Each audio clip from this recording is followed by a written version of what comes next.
Hi loves, welcome back to the channel today. In today's tutorial, I'm going to be showing you how I made this transparent corset with a ready-made cup. It's actually very simple, and if this is what you would love to learn, please stay tuned until the end of this tutorial. Now, the crucial part of this corset is the underbust points.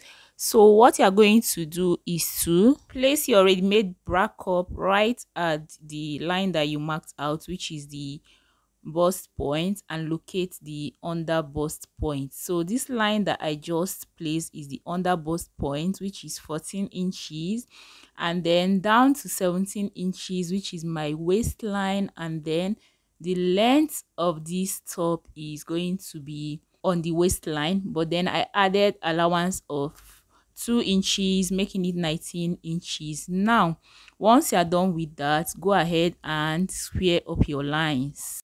So after you square up the lines, I marked out the under bust point. Guys, this point that I marked, the bust point, is meant to be the under bust point. Okay, that is totally a mistake. So the waistline and the allowance. Now from the center front, you're going to have to come in by half an inch and make this line all the way to the bust point. Now this is going to be the distance between your two breasts. Okay, that is the, if you see a corset, you notice that there is this cleavage, there is this 1 inch space in between the two breasts. That is it. And the next step is for you to bring in your cup again, and you are going to have to trace out the cup, but this time it shouldn't exceed the half an inch, just as you can picture it right now. Okay, now next is for you to measure out your nipple to nipple measurements. For mine here, I have my nipple to nipple to be 4.5 inches. That is 9 inches divided by 2. But then because I already marked out this half an inch for the distance between my two busts, I'm going to measure out 4 inches, and then you connect it all the way to the under bust points. Now, right from the waistline, you're going to take in and out using half an inch for your darts, and then you connect it back to the bust point. Okay, so from there, the next step is for you to divide all your body measurements by 4, and then you mark it out. But when you are doing this, make sure that your bra cup is right on top of the pattern. All right, I'll show you why this is very important. All right, now from the bust point, you're going to come down by half an inch. All right, now this is why you have to place your bra cup before you measure out your round measurements. Okay, you can see that when you input your measurements with your bra cup is smaller than when you input without the bra cup. Okay, so now the next is for you to measure your under bust circumference. Mark that out plus your 1 inch for seam allowance. So now is the time that I noticed and I corrected that. So I have the under busts labeled and bust points at the upper part. Okay, and from there you're going to have to do this for all your body measurement that you need right here. So I did that for my waistline and then extended that to the length of the top. Okay, so once you're done with this, you're going to have to connect all your lines together, and the next step you're going to take is to mark out half an inch around the cup area. Okay, but if you don't want to place it, it means that once you want to cut on fabric, you're going to input that half an inch seam allowance. But right here I made this on my pattern, okay, because I'm going to be using a tool for this tutorial and I want everything to be right on the pattern before I cut this out. Okay, so now we are basically done with the front pattern, so we are going to have to cut this out. Now you can see that I'm cutting from the second line, that is the half an inch seam allowance that I just made right now. Okay, and then cut out the sides and then the lengths. Okay, so once you're done with this, you're going to have to bring in a fresh pattern paper. Now I want to explain something. You can see that I didn't cut off any darts or add any dart allowance to this is because I'm making use of a stretchy fabric, so I just use that dart to indicate to you that you need a dart for this pattern if you are making use of an Ankara fabric.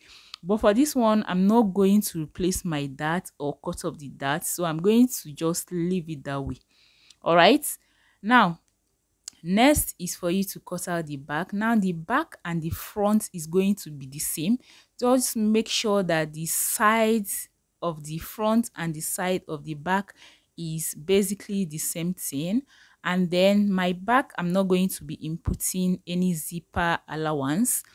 Rather, I'm going to be minusing 3 inches, okay, from my back.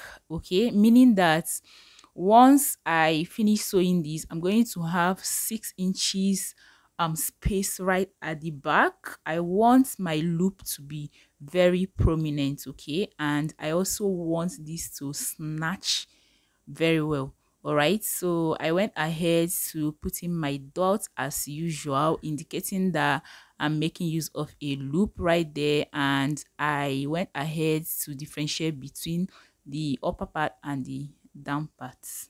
All right, now it's time for us to cut out the pattern, and I'm making use of a 2 net. Now you guys, you're going to fold this into 4, okay? Why? Because you need to cut out 2 pieces for the front and then 4 pieces for the back. All right, okay, so for the front, you are going to cut on folds. That means when you open this up, it's going to be into 2 pieces, okay, because the center front is going to be on fold. But then for the back, you are going to also fold your tool into 4, but then you are going to cut it without the center back being on fold. I believe you understood what I just explained. All right, so you're going to head over and cut this out. Okay, you can see how I'm cutting this out, but before you cut this out, ensure that you are using your pins to hold this down, okay, because tool can be very soft and it might kind of shake, okay, when you are cutting this. So I finished cutting out the front. Now it's time for me to cut out the back, and then the back I folded into 4 again. All right, like I explained, I'm going to cut out 4 pieces for the back. All right, so right now I'm trying to cut it out, and after you cut this out, please, for the back, ensure that you didn't remove the pattern from this back, because this is a tool and it can be very confusing, and you won't say you can just place a mark right at the back for you to understand it. But what I did right here is to make a notch right at the upper part. I used 1 notch, and for the down part I used 2 notches, okay, so that I will be able to differentiate. All right, now this is the front, and it's time for us to stitch this. So the next step I'm going to be taking right now is to go right there to my sewing machine and then top stitch all around this. All right, and this is the velvet that I'm going to be using to cover up the bra cup, the ready-made bra cup. And I already have a detailed tutorial on how I cover up my ready-made bra cup, so you go have a look. A detailed tutorial is right there on how I totally achieved this.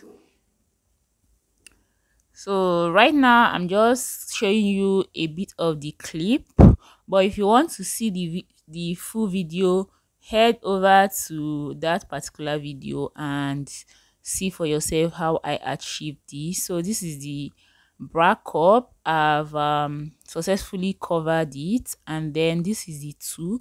So when I was stitching, I wasn't back stitching, so make sure that when you are sewing a tool or anything that has to do with tool, you don't back stitch. Okay, this is because your net or your tool can easily tear, so and you don't want that. So the best way for you to achieve this is to use a knot. Okay, just tie it and leave it that way.